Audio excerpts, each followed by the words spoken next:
It looks like for the second time this week, pretty unprecedented, that we've got a clear night. Again. Not that I'm complaining. So what I thought I'd do tonight, being Galaxy season and all that, like up here in this direction, I'm going to have a go at the Markarian chain. Fingers crossed, no technical difficulties, the sky remains clear and the clouds stay away. Catch you later.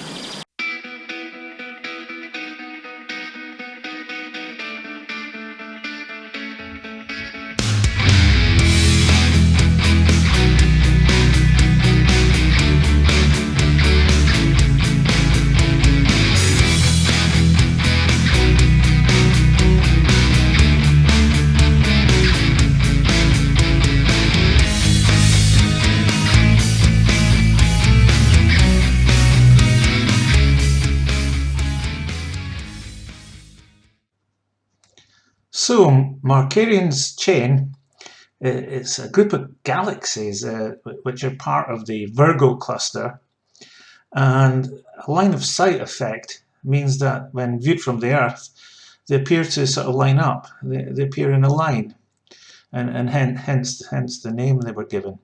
Some of them are, however, interacting gravitationally, and the mean sort of distance from this group to the Earth is somewhere between 50 and 55 million light years. So again, quite a long way away. At this time of year, they're well placed. They're well above the horizon here in the UK, and so they make a very good target virtually for the entire night. So let's go and see what we can image. We're downloading subs from the Markarian chain. Everything looks good so far. I'm running 2-minute subs. Everything's kind of well. I've had a bit of a problem earlier, in as much as I had to reorientate the camera to get the desired shot I wanted. The tracking is okay. The guiding looks not too bad, not too shabby at the moment anyway. It's what we got, 0.65. Yeah, it's okay. So far so good. I've basically transferred control from the observatory to the laptop in the house via TeamViewer.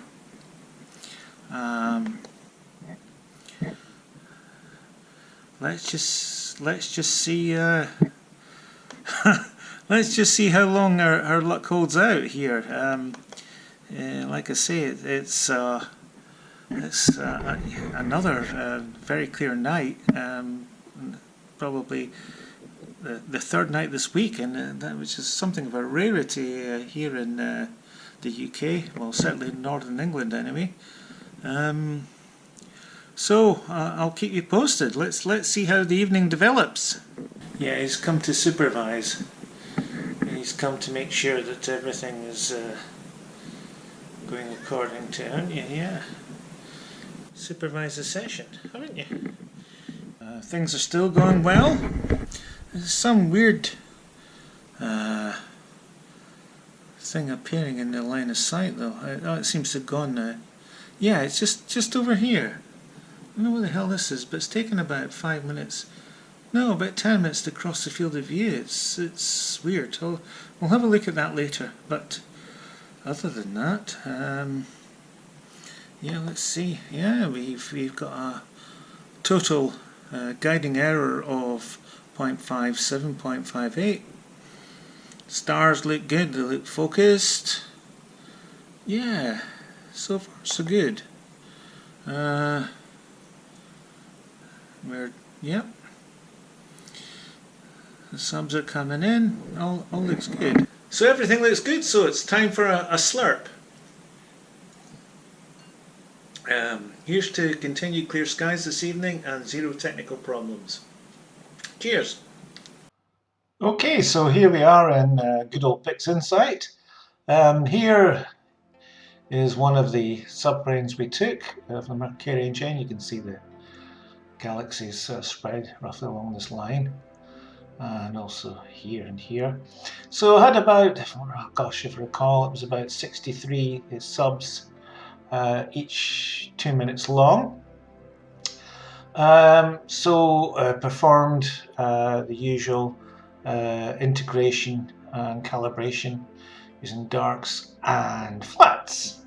So once the calibration integration is complete, performed a dynamic background extraction on the integrated image. The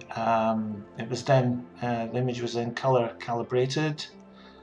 Some background neutralization was carried out, and a mask stretch was performed, which gives us effectively this image here. So you can see great improvement, good signal to noise ratio, and the color rendition's not bad at all. So when I'm processing an image like this, actually I like to use this process here called StarNet, and what it does is it separates the star field out from the galaxies. And the reason I like that is I can process them separate, so anything I do to the galaxies doesn't affect the stars, because what I found can end up happening, particularly when you're doing curve transformations and color saturation, etc., is it can affect the stars and make them appear bloated. So I just feel by separating out the stars and the galaxies in an image like this, you have more control over the star shapes and intensities and color by doing that. Even by carrying out using a conventional star mask in the complete image, I find that sometimes the any processing I do to the galaxies leaks over into the stars. So this is just what I do. You know, you may do something different. Let me know what you do, how you deal with this, and why. I'd be really interested to know.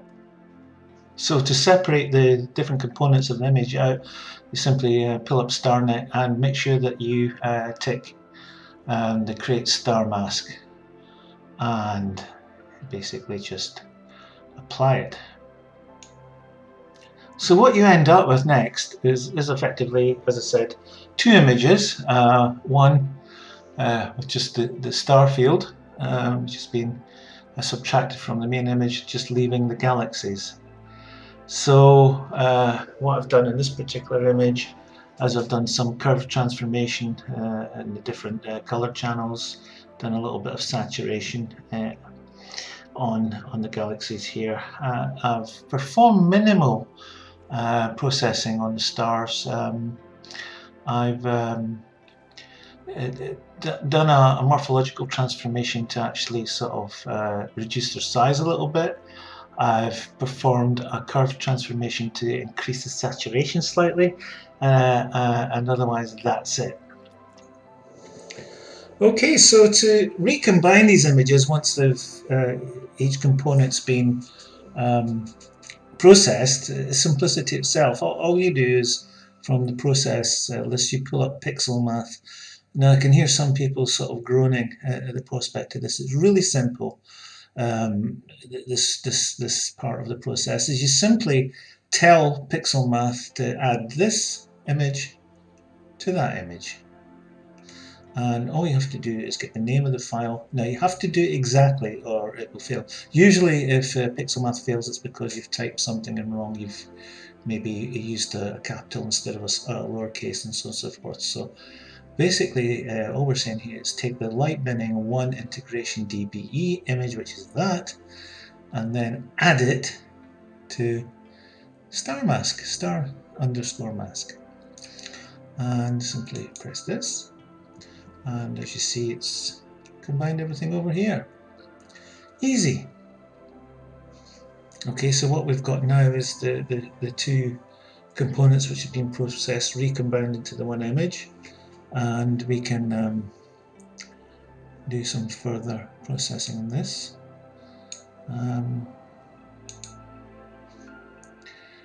As you can see, it's pretty good at the moment. Stars are nice and tight. They've been, as I say, reduced slightly. We've got good colour rendition at the moment. Say this ASI 2600 MC Pro cameras. Very pleased with it. One-shot colour camera, really clean image, very sensitive. So maybe do a little bit of tweaking the colour, the background slightly. I do that either in Affinity or in Photoshop. Just perform some very small tweaks. Only because it's easier to do it in these particular programs than in PixInsight. And what I've ended up with is this. So I've rotated the image just simply to change the composition, and I actually like this. I'm actually very pleased with this. I like the portrait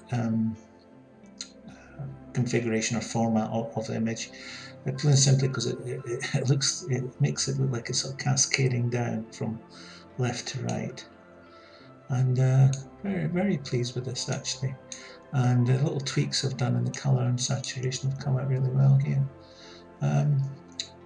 So yeah, I'm actually, dare I say it, very pleased with this image.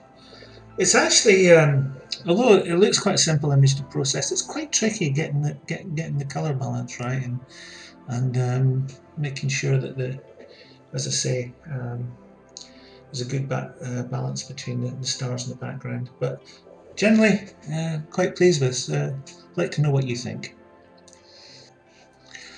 So as usual, I will post this up at the end of the video, so you can have a little bit of a better look at it.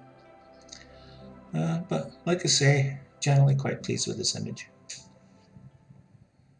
Well folks, that was the Markarian chain group of Galaxies. Really good target for astro imaging.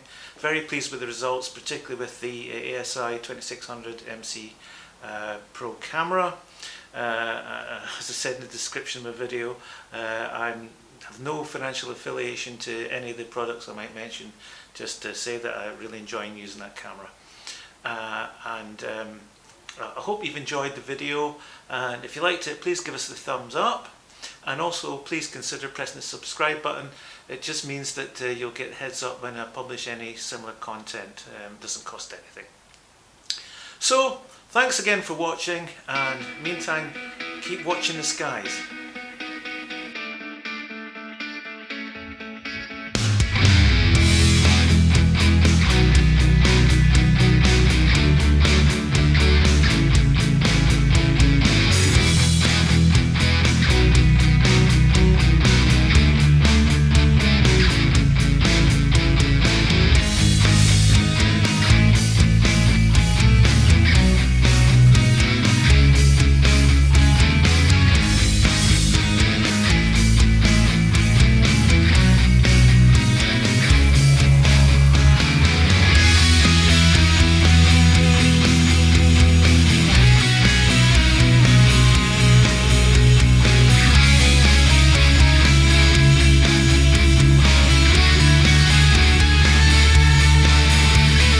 Watch the skies everywhere.